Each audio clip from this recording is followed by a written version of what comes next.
Hello, everyone. It's Ray here today with information and our staff training on the digital SAT with Essay, which will happen on Monday, April 15th. So let's get started. First and foremost, uh, everyone proctoring an exam will need to get to their testing room by 8:15 a.m.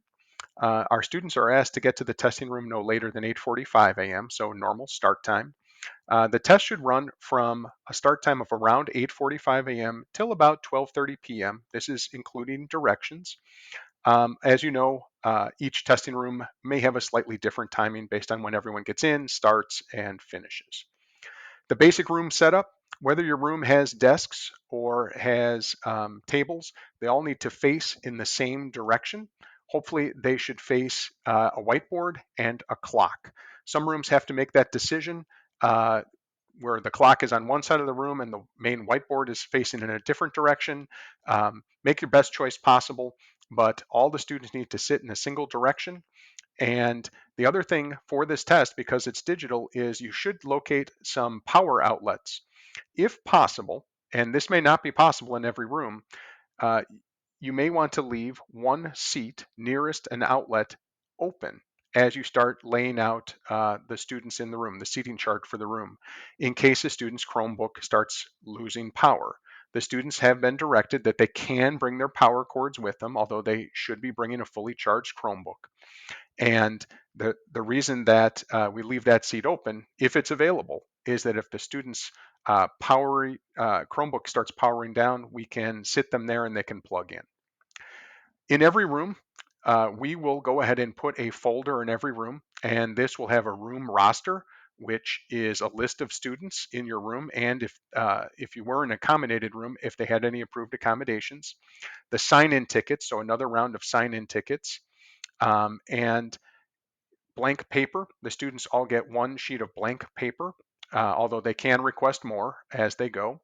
The acceptable calculator list, some step-by-step directions for proctors, as well as some signs, some break signs, some do not close signs for Chromebooks, because once the students start testing, we don't want them to close their Chromebooks, some room code signs, and a blank seating chart. Now, unlike previous years, we actually don't need to create a seating chart for the room. However, if something happens, if there's an irregularity, in particular, if there's a large irregularity that disrupts the class, that's when we will need a seating chart. So as the students test, it'd probably be a good idea just to make an informal one, just so we know where the students are sitting.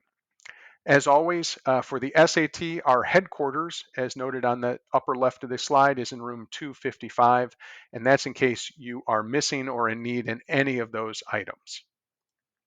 So for the kids, what do they need to bring? Well, the first and foremost, they really need to bring a fully charged Chromebook.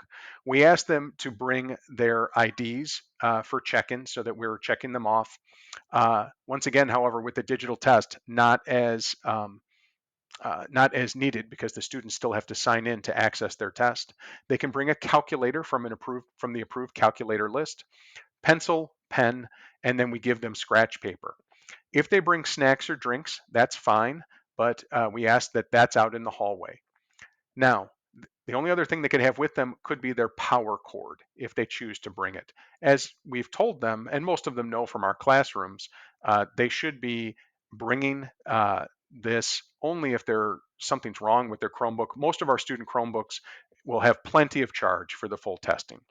What can't they bring? Any other electronics, in particular their cell phones and their watches. If they bring a backpack with any other items, all of that stuff needs to go out of the classroom and in their backpacks and in the hallway. We do ask that the kids completely power down their phones because sometimes they have alarms that go off. And if the phone is on at all, even if it's on silent, those alarms will go off. Now, since they're outside, that's not an irregularity, but it's just nice not to have to go digging around in backpacks to find a cell phone to turn it off. When you get in the room, one of the first things, we have 3 proctors per room. So while a couple of the proctors are making sure the desks are in alignment, someone can write on the board the following, and that is to close all applications on your D128 Chromebook, to click and start to open Bluebook, to sign in with the information on your testing ticket, to click the card for today's test, which would be the SAT with Essay, the room code, and we'll go through how you find this, to follow the instructions in Blue Book, and to keep going until you're asked for the start code.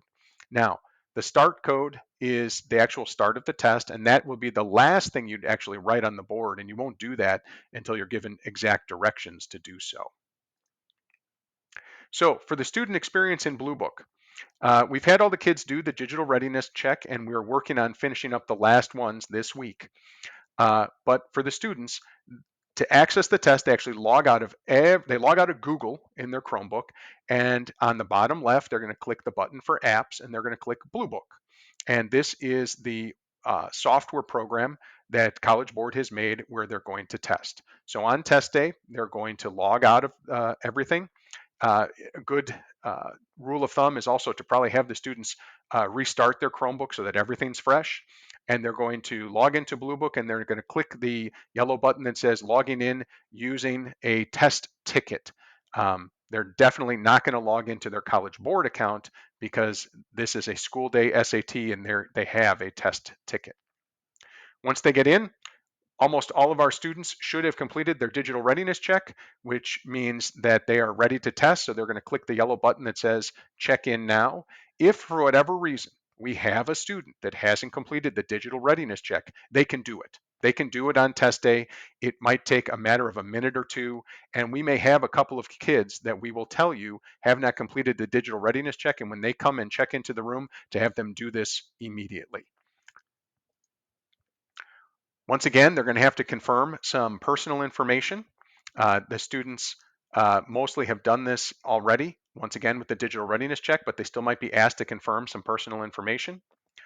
And this is when they're going to be entering the room code. And the room code will be what you have written on the board. And this is the first step of a two-step process to access the test. So the room code lets the child and the computer know that it's test day and that they're going to read through some test directions. The exam will ultimately get downloaded onto the student's device. This is important because it allows the students to test um, without worry about Wi-Fi interruption. So they only really need the Wi-Fi 2 times. That's the first time to download the test, and then when the test is completed, to submit it. So those are the two most important times during the test. Once it's fully downloaded, they shouldn't have any issues. And once that test is submitted and we see a congratulations signs, your test is submitted, once again, they shouldn't have any issues. They'll have to go through the digital test security. They're going to have to type out a security statement. They're going to read directions about getting their desk ready. They can watch at this point a silent video about the testing. They don't have to. They're also going to see some further test overview directions that they're going to have to read through. It's going to tell them that they're in a locked browser that's secure from testing, and to not try to escape the browser at any time. So if a student does ask you if they finish early, can they uh, log out of Blue Book or log into their Chromebook? The answer is no. They have to stay in this secure testing browser until their test is done. And the other thing is they have to keep the Chromebook lid open so that the device doesn't actually shut down or shut down the program and have a restart. Now, if that ultimately happens, it's okay. We can get them to log back in, but we want to try to avoid that if possible. So that's what the students are going to experience. For you as a proctor, we have 3 proctors per test room, so long as everyone is there on test day. So between the 3 of you, we expect everyone to be there certainly at the start of the test. We expect everyone to be there at breaks and at the end of the test. After that, it's up to the 3 of you to divide up your duties and breaks accordingly. All 3 proctors will need to have their Chromebook or uh, laptop with them so that they can access Test Day Toolkit. And that is your monitoring platform, your dashboard for the test. So as you get to the room, all 3 of you are going to want to log into your Test Day Toolkit and begin the test setup. So you can begin reading through the test setup steps even before the kids come.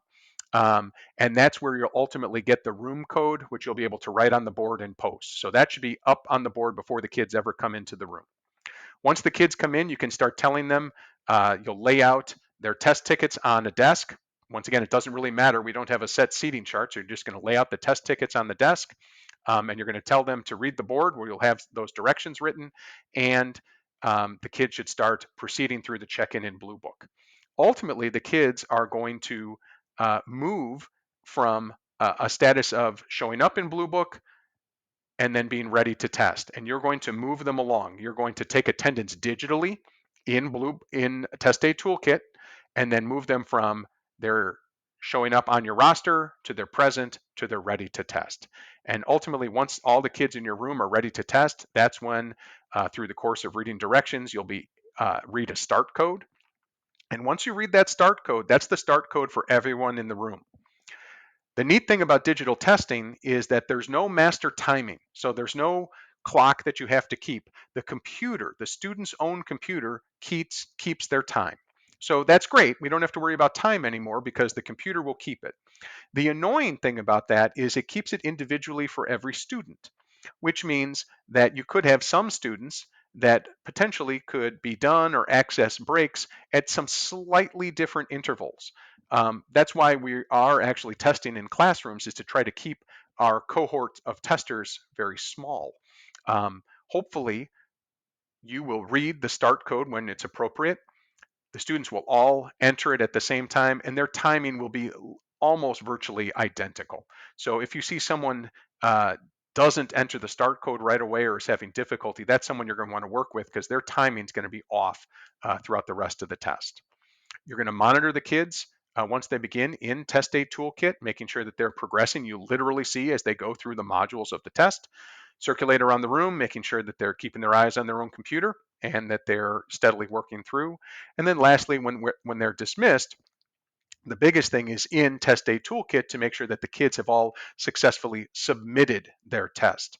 Um, that's the end part. It's always one where I'm holding my breath because the kids have now all done the work and we have to get them to submit the test successfully, and that's when it will be ultimately graded.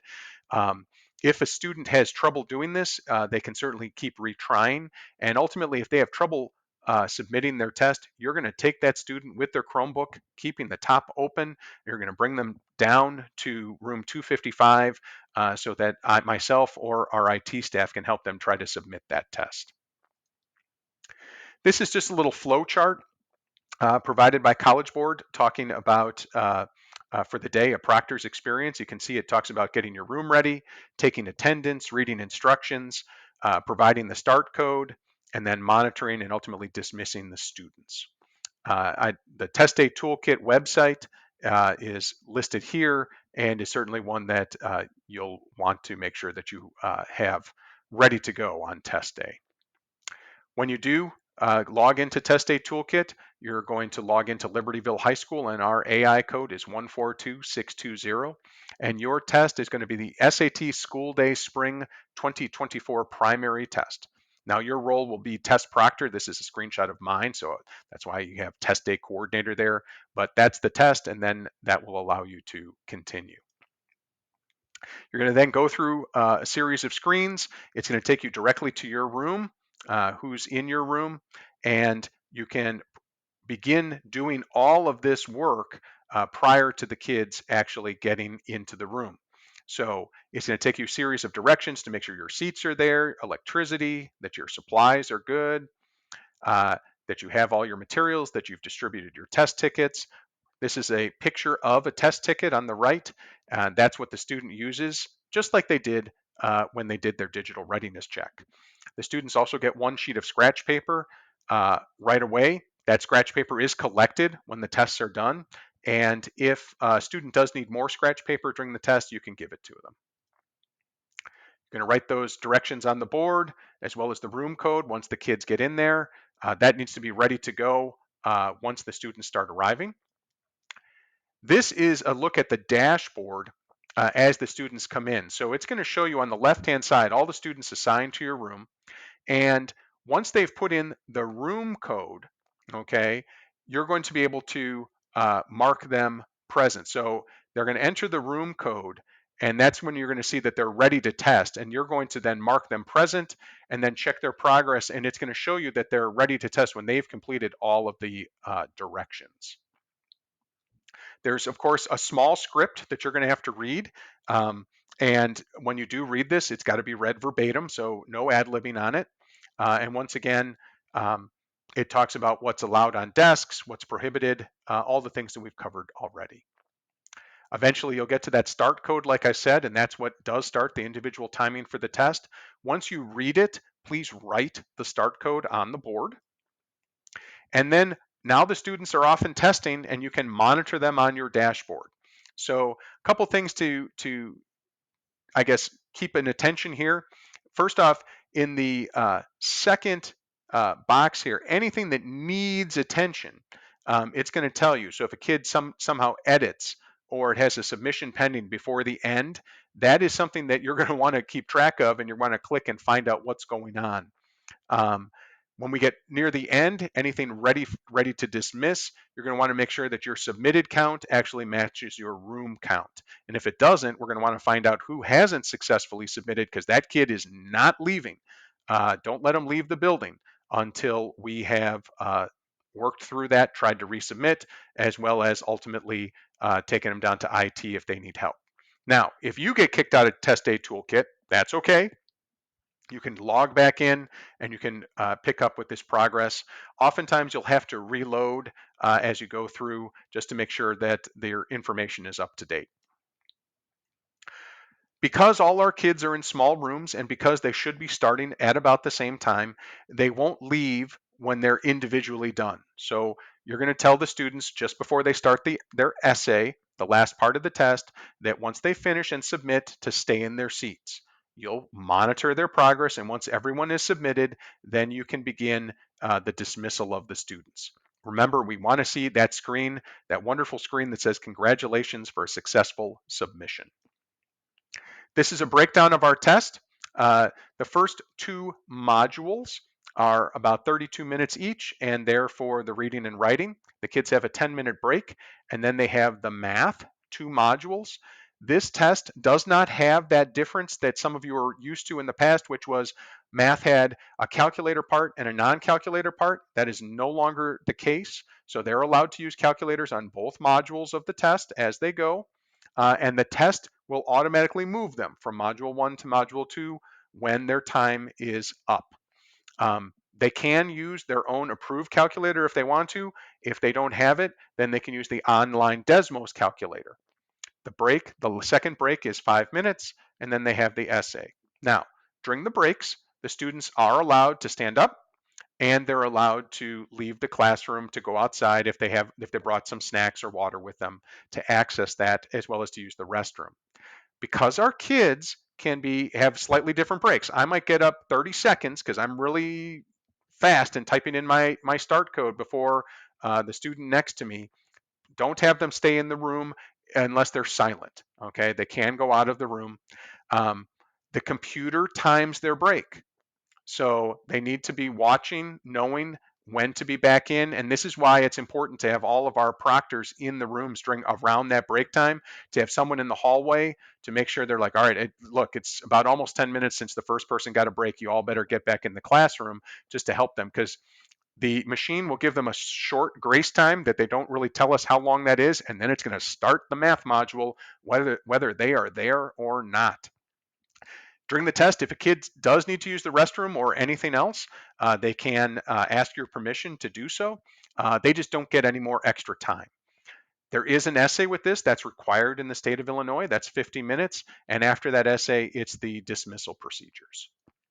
Now, irregularities, as always, I hope that there are none. But if something happens, a loud noise, someone doesn't take a cell phone out of their pocket and have it in the hallway, and something happens, first thing is note the time and what happened. Write it down and redirect the students into testing. As long as it's not something that requires immediate assistance, like a medical emergency or a fire alarm or something like that, just have the students keep testing, write it down, and then come and talk with me in room 255, and we'll determine what actually has to happen.